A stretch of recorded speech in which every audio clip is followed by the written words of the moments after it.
Hello बच्चों, आप सभी का स्वागत है हमारे YouTube चैनल में, जहां पर आप क्लास 10th बिहार बोर्ड के लिए अपनी तैयारी को मजबूत करने के लिए आए हुए हैं।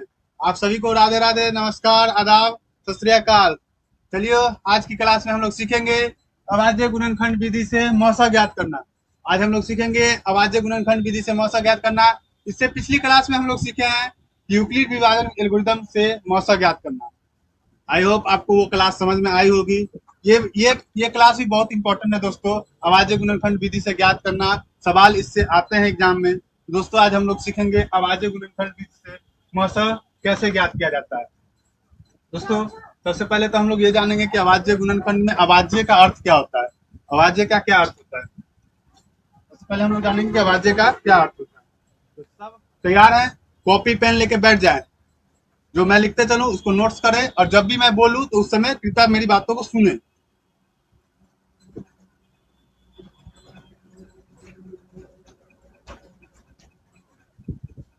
अभाज्य गुणनखंड, अभाज्य गुणनखंड विधि, अभाज्य गुणनखंड विधि। दोस्तों, इसको इंग्लिश में प्राइम फैक्टराइजेशन, प्राइम फैक्टराइजेशन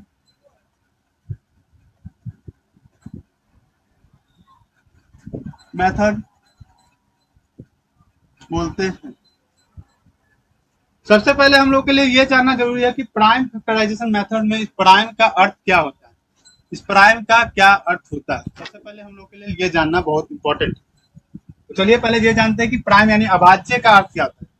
दोस्तों, मेरी पहली क्लास जिसमें मैंने संख्याओं की जानकारी दी थी, उसमें मैंने आपको एक छोटा सा विवरण दिया था कि अभाज्य संख्या क्या होती है और भाज्य संख्या क्या होती है।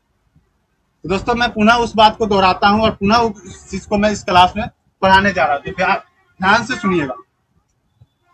अभाज्य गुणनखंड विधि। अभाज्य अभाज्य संख्या क्या होती है? अभाज्य संख्या वैसी संख्या जो एक से और स्वयं के अलावा किसी और से नहीं। जैसे मान के चलिए अभाज्य संख्या है, ये अभाज्य संख्या है, छुटकू अभाज्य संख्या है, ये अभाज्य संख्या ताक रहा है। तो इसको जाके कौन थप्पड़ लाग सकता है? एक कहेगा हम मार देंगे और एक कहेगा हम अपने मार सकते हैं। यानी एक पप्पा जी, एक सबके पप्पा जी है और एक खुद दे, और कोई इसको टच भी नहीं कर सकता। इसको कोई और टच भी नहीं कर सकता। ये कौन है? अभाज्य संख्या। तो अभाज्य संख्या वैसी संख्या जो एक और स्वयं के अलावा किसी अन्य से विभाजित न हो, वैसी संख्या जो एक और स्वयं, स्वयं मतलब खुद, एक और खुद के अलावा। दोस्तों, मैथ्स में डिफिनेशन याद करने की कोई भी जरूरत नहीं है, मैं ये सिर्फ आपको नॉलेज के लिए लिख रहा हूं। वैसी संख्या जो एक और खुद के अलावा किसी और से विभाजित न हो, किसी और से विभाजित न हो। क्या बोलेंगे? अभाज्य संख्या, यानी इंग्लिश में बोले तो प्राइम नंबर्स। क्या बोलेंगे दोस्तों? प्राइम नंबर, किसी और से विभाजित न हो। दोस्तों, प्राइम नंबर स्टार्ट कहां से होता है? तब बोलिए सर एक से नहीं, एक से स्टार्ट नहीं होता है। क्यों? क्योंकि एक एक को अगर देखिए तो एक किससे लगेगा? एक एक से लगेगा और एक खुद से लगेगा। इसके दो आए, दो फैक्टर होने चाहिए। कितने फैक्टर चाहिए? एक और खुद। यानी खुद मतलब ये भी नहीं कि खुद, यानी यह तो एक तो लग रहा है खुद से भी और एक से भी लग रहा है, तो इसको प्राइम नंबर बोल देंगे? नहीं। खुद के अर्थ करने का अर्थ है कम से कम उसके दो गुणज होने चाहिए, दो गुणनखंड होने चाहिए, उसके दो होने चाहिए उसके गुण। तो यहाँ पर हम क्या कहेंगे? एक से नहीं स्टार्ट होगी। तो कहां से स्टार्ट होगी? दो से। अब दो को देखिए ध्यान से, तो दो को अगर देखिएगा तो दो किससे किससे लग रहा है? दो एक से लग जाता है और दो से लग रहा है, और किसी के बारे में दो आएगा? नहीं।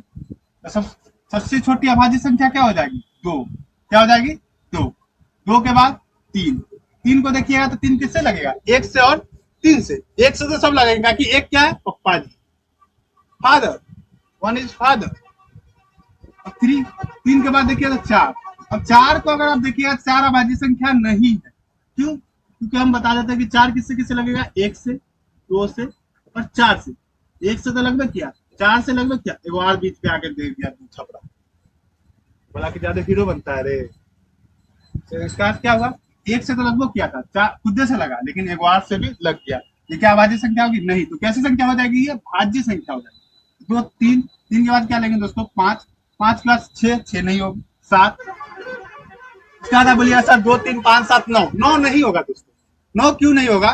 क्योंकि 9 1 से लग रहा है, 3 से भी लग रहा है और 9 से भी लग रहा है, तो 9 नहीं होगा। तो 9 के बाद 11 13, मैं 100 तक के लिख देता हूँ। 13 17 19 22 29 31 37 41 42 43 53 59 61 67 71 73 79 83 89 89 97। दोस्तों पहली क्लास में मैंने बताया था कि 1 से लेकर 100 तक 25 अभाज्य संख्या। चलिए इनको काउंट करते हैं, गिनते हैं।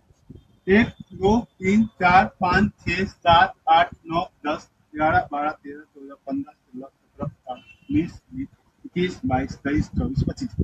1 से 100 तक कितनी अभाज्य संख्या होती है? 25। जिनमें 1 से लेकर 50 तक कितनी होती है? 15 होती है। 1 से लेकर 50 तक कितनी होती है? 15 होती है। 1 2 3 4 5 6 7 8 9 10 11 12 13 14 15। इसका देखिए तो 50 का पार हो चुका। तो 1 से लेकर 50 तक कितनी संख्या होती है? 15 अभाज्य संख्या होती है। और उसके बाद कितनी होती है? 10 होती है, क्योंकि पूरे 25 होती है। तो 15 अगर इधर हो गया तो उधर 10 होगा। इसको नोट कर लीजिए, थोड़ा इस बात को, पॉइंट को नोट कर लीजिए कि 1 से लेकर 100 तक, 1 से लेकर 100 तक, 1 से लेकर 100 तक 25 अभाज्य संख्या होती है। 1 से लेकर 100 तक 25 अभाज्य संख्या है।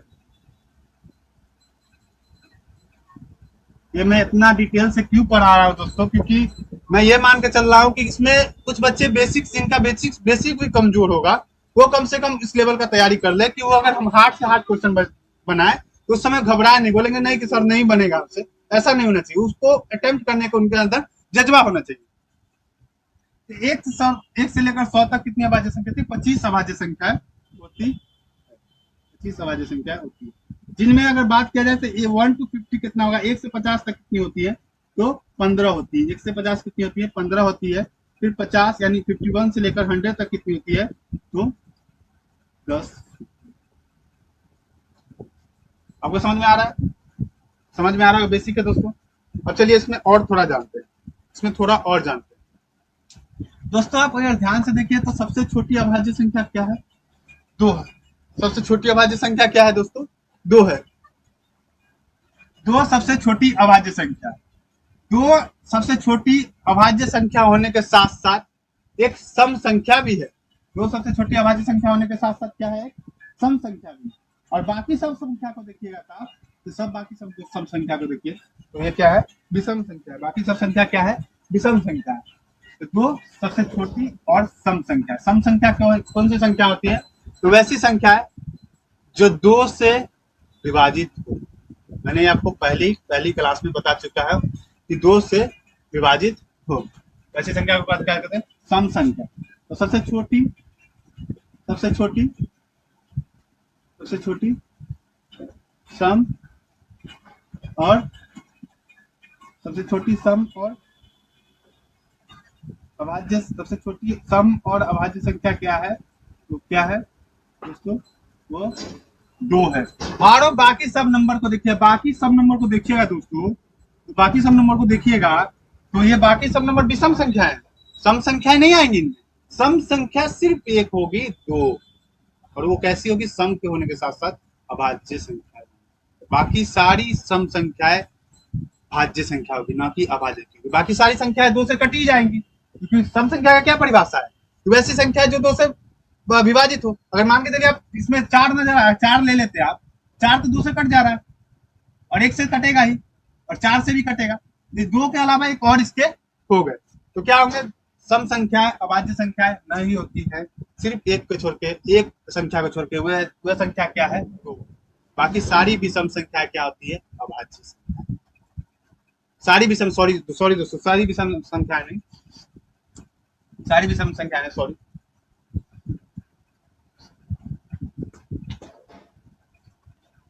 सारी विषम संख्या है।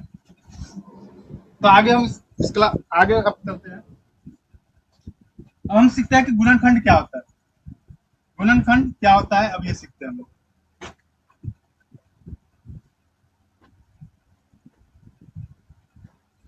तो गुणनखंड का अर्थ होता है संख्या को गुणज के रूप में तोड़ना। गुणनखंड का क्या अर्थ है? संख्या को गुणज के रूप में तोड़ना। जैसे मान के चलिए एक संख्या लेते हैं 32। मान के चलिए एक संख्या लेते हैं 32। 32 को हमको तोड़ना है। तोड़ना यानी गुणज के रूप में तोड़ना है। तो कैसे तोड़ेंगे इनको? हम एक से नहीं चालू करेंगे। कहां से चालू करेंगे? दो से। एक से क्यों नहीं चालू करेंगे? क्योंकि सारी संख्या एक से कट जाएंगे। तो एक से नहीं चालू करेंगे, कहां से चालू करेंगे? दो से। अगर हम दो से चालू करें, दो से चालू करें तो 32 में जब हम दो से भाग लगेंगे कितनी बार में लगेगा? 16 बार। कितनी बार में लगेगा दोस्तों? 16 बार में लगेगा। फिर 16 में दो से लगाएंगे तो कितनी बार में लगेगा? 8 बार में। फिर 8 में जब दो से लगाएंगे कितनी बार में लगेगा? 4 बार में। और फिर 4 में दो से लगाएंगे फिर 2 बार में। फिर 2 से लगाएंगे 1। आप यहाँ पर गुणनखंड किए हैं तो देखे होंगे यहाँ पर जब भी हम गुणनखंड किए हैं तो कौन सी संख्या आ रही है? अभाज्य संख्या आ रही है। अभाज्य संख्या आ रही है। आप तो देखिए सर कहिएगा दो सम संख्या है तो सम संख्या दो अभाज्य संख्या भी है। तो 32। अब मान के चलिए कि इसमें सम संख्या कौन है? रिपीट हो रही है 2। तो ये क्या किया हम? इसका गुणनखंड किए, तोड़े हैं इसको। तोड़े हैं, देह तोड़ा, मार मार के तोड़ दिए इसको। हथौड़ा का काम कौन कर किया? दो। हथौड़ा का काम कौन किया?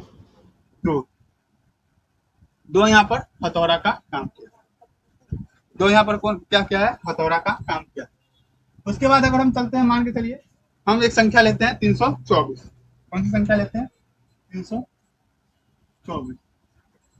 324 को सबसे पहले किससे भाग लगाएंगे? दो से। क्यों? दो से क्यों लगाएंगे? क्योंकि इसके लास्ट में क्या है? 4।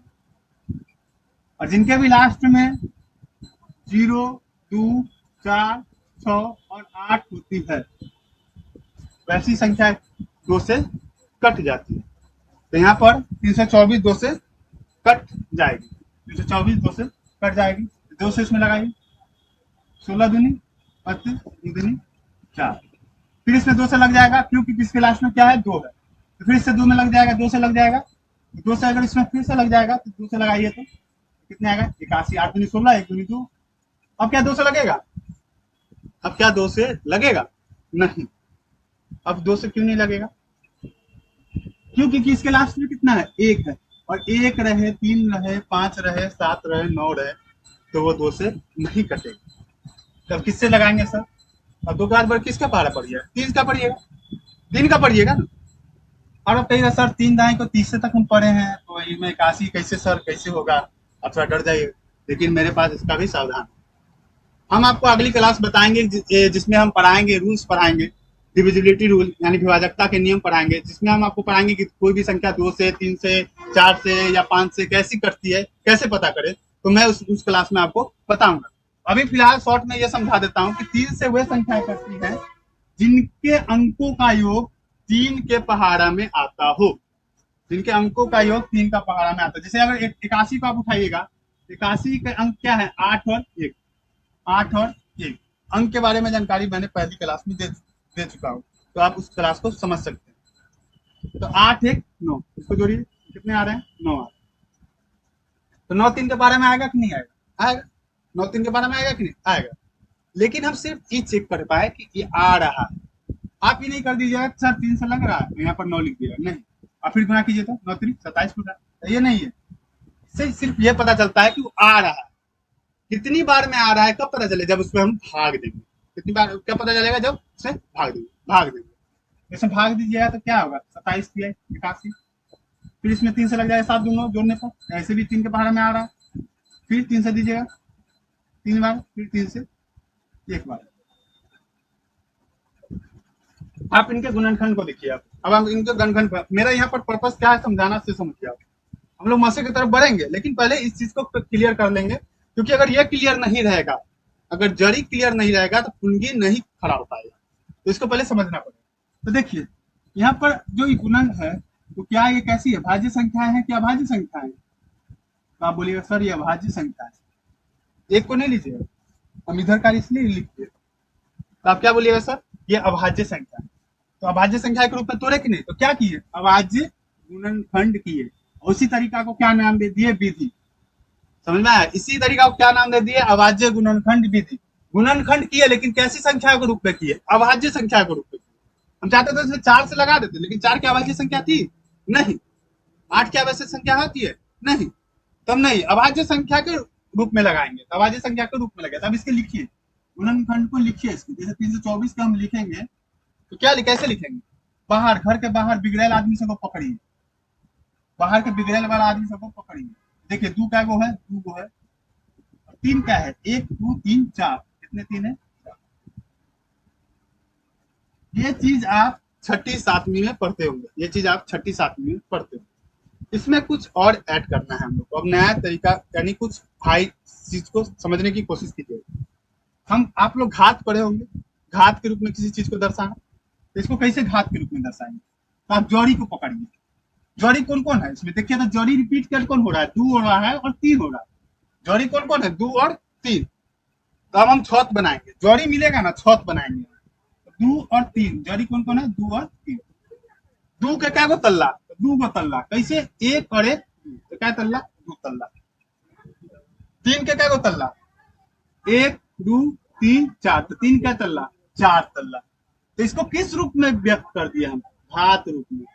कैसे व्यक्त कर दिए? घात के रूप में हम व्यक्त कर दिए। गुणनखंड को किस रूप में व्यक्त कर दिए? घात के रूप में। दोस्तों आपको बहुत क्लियर से मैंने बेसिक से समझाया आपको। अब इसके बाद हम लोग अब जानेंगे कि मौसा क्या होता है। मौसा के बारे में मैंने जानकारी दे चुका हूँ, यूक्लिड विभाजन के एल्गोरिथम में मैं मौसा के बारे में जानकारी दे चुका हूँ। अब हम अभाज्य गुणनखंड विधि से मौसा निकालना सीखेंगे। इस चीज को आप समझ चुके होंगे? ओके, समझ चुके होंगे। मैं बेसिक से उठा रहा हूँ दोस्तों। अभी हम अपने क्लास में नहीं पहुंचे और अब हम पहुंचना चालू करने वाले हैं। पहुंचना चालू करना। देखिए मौसा ज्ञात करने के लिए कम से कम कितनी संख्याओं की हमको जरूरत पड़ेगी? 2 संख्याओं। पहले तो ये जाने कि मौसा क्या है। पहले क्या जानेंगे हम? मौसा क्या है। तो सबसे पहले ये जानते हैं कि मौसा क्या है। मौसा क्या है? मौसा का फुल फॉर्म है महत्तम समावर्त्य, महत्तम समावर्त्य, महत्तम समावर्त्य।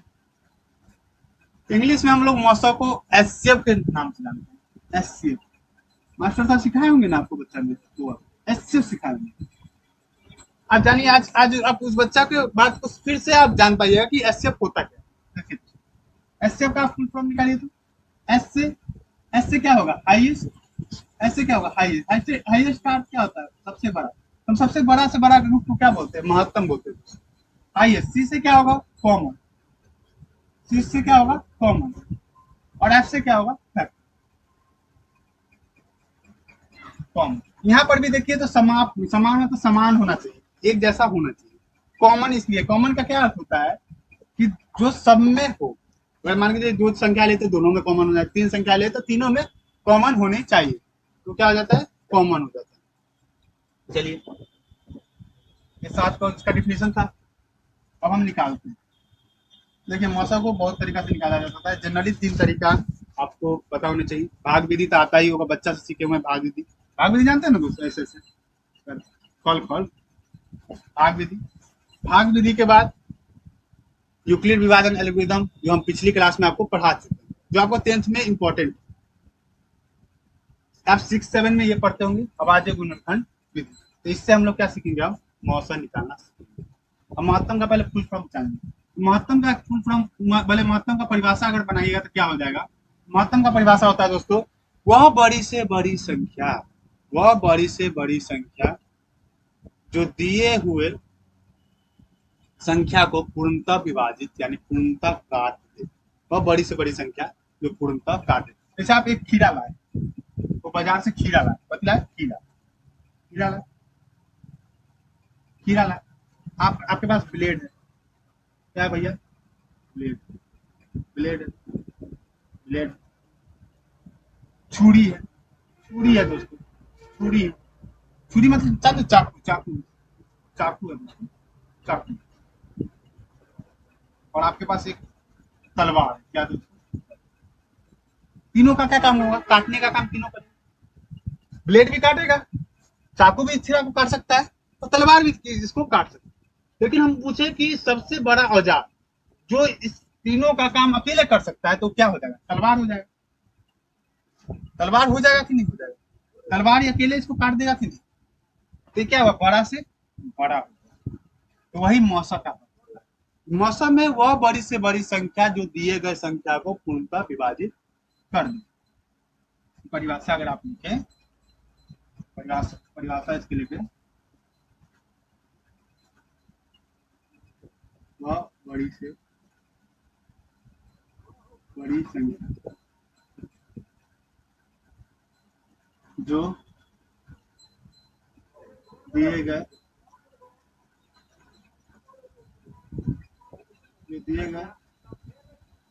संख्याओं को पूर्णता, पूर्णता का क्या अर्थ होता है? पूरा पूरी क्या? पूरा पूरी, पूरा पूरी। पानी पूरी खाए ना वैसा पूरा पूरी होगा।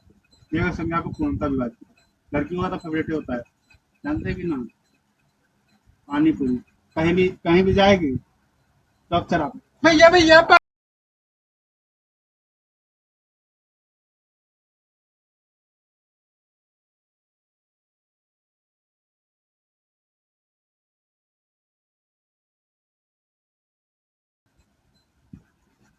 पूर्णतः विभाजित करती, विभाजित करती, दिए गए संख्या को पूर्णतः विभाजित करती।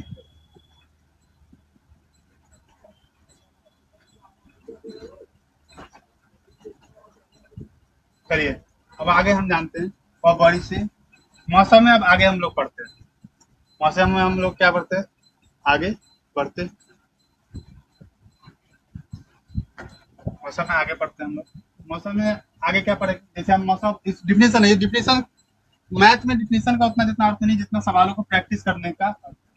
प्रैक्टिस जितना आप कर सके उतना अच्छा है आपके लिए। सवाल डिफिनेशन रखने से कुछ नहीं काम चलेगा। मान भी चलिए आपको महत्तम निकालना है दो संख्या, जिसकी दो संख्या है 32 और 48। 32 और 48 दो संख्या, इनका आपको क्या निकालना है? मौसम। देखिए आप मौसम कैसे निकालिए, क्या सिखाया आपको? किस विधि से निकालना है? गुणनखंड, अभाज्य गुणनखंड। अभाज्य गुणनखंड विधि से आपको क्या निकालना है? अभाज्य गुणनखंड विधि से क्या निकालना है? मौसम निकालना है।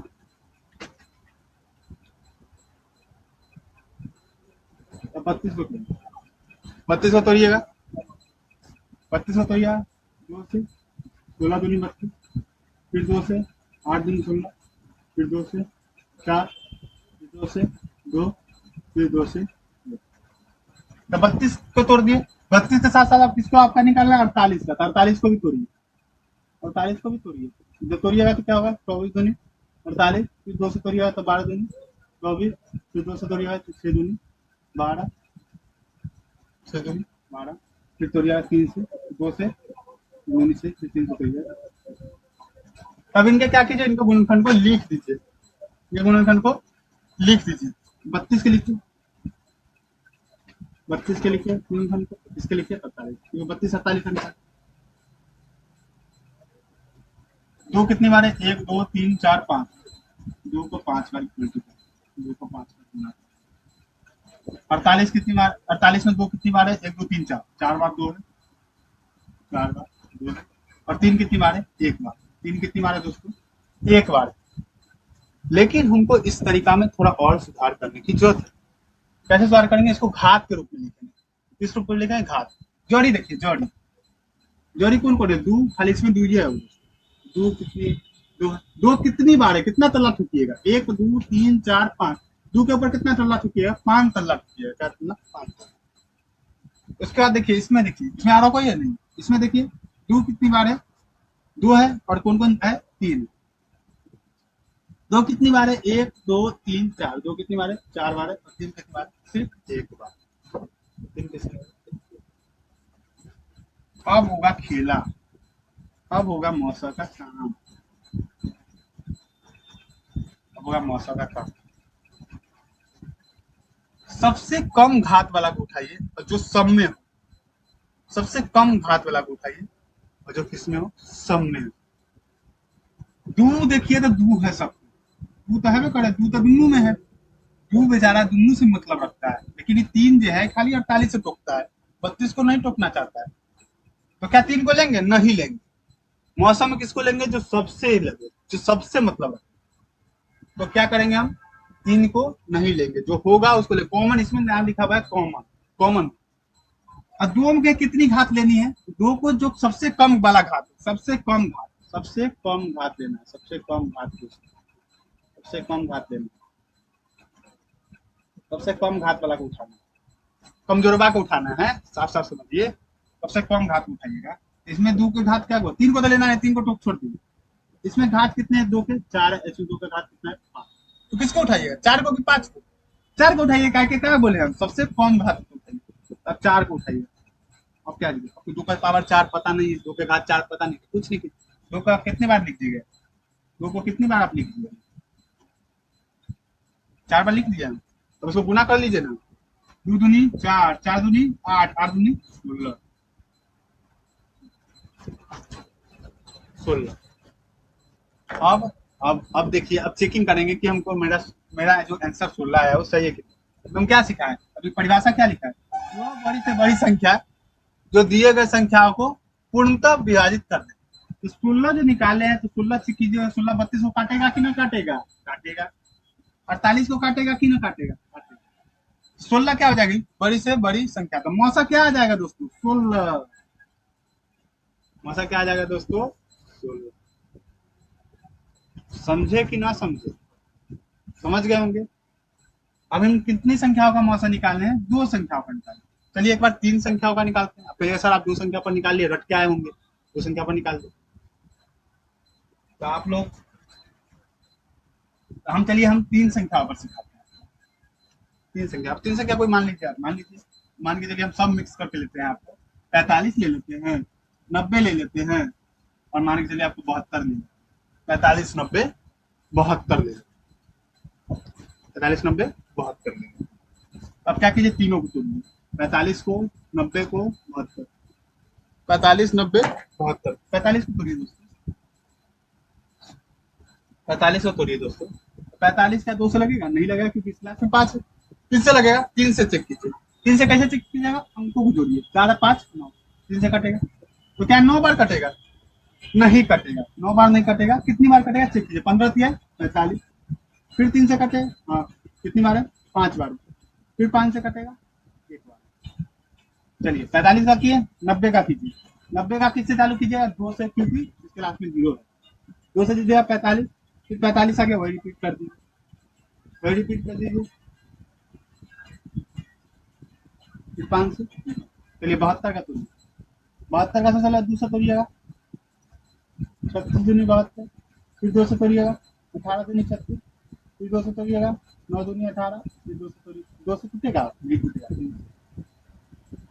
3 को तोड़िएगा। तीनों को हम तोड़ दिए, तीनों को क्या किए? तोड़ दिए।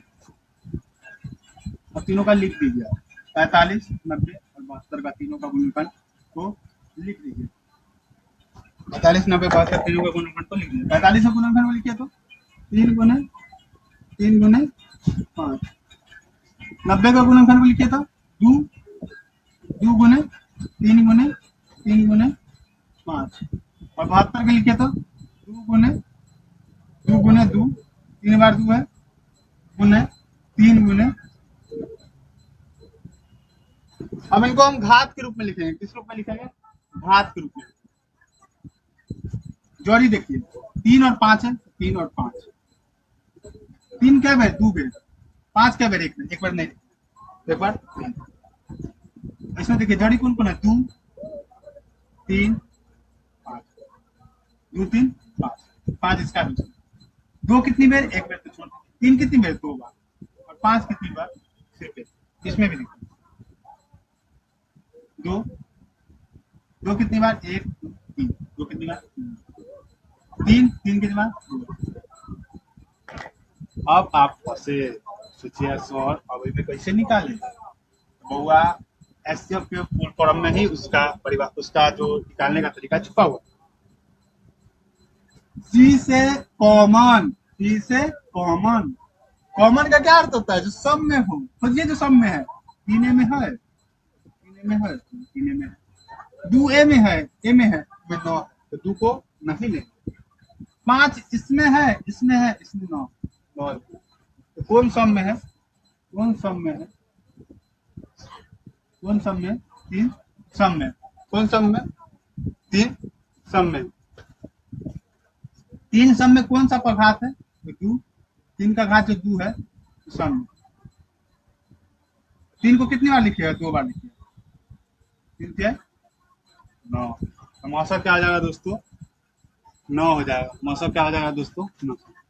मैं आशा करता हूँ कि आज आपको ये आज की क्लास समझ में आई होगी। दोस्तों मैं थोड़ा हंसी मजाक या थोड़ा अच्छी करके पढ़ाता हूँ, क्योंकि मैं बोरिंग नहीं होने देना चाहता हूँ। आप इन क्लासों को अटेंड करेंगे तो आपको देखेंगे आपके गणित में बहुत अच्छे सुधार हुए हैं। मैं आज की क्लास को यहीं समाप्त करता हूँ। राधे राधे। हम लोग कल मिलेंगे इस सब क्लास को, कल फिर दोबारा अटेंड करने के लिए आ जाइएगा। आज हम लोग सीखे हैं कि अभाज्य गुणनखंड विधि से मौसा कैसे ज्ञात किया जाता है। फिर हम कल की क्लास में विभाजकता को सीखेंगे कि विभाजकता होते क्या है, क्योंकि उसको मैं कंप्लीट करूंगा, जिस कारण आपको और जो भी कमजोरी हो रही है मैथ के अंदर वो कम से कम दूर हो जाए। धन्यवाद दोस्तों, नमस्कार, चलता हूँ आज।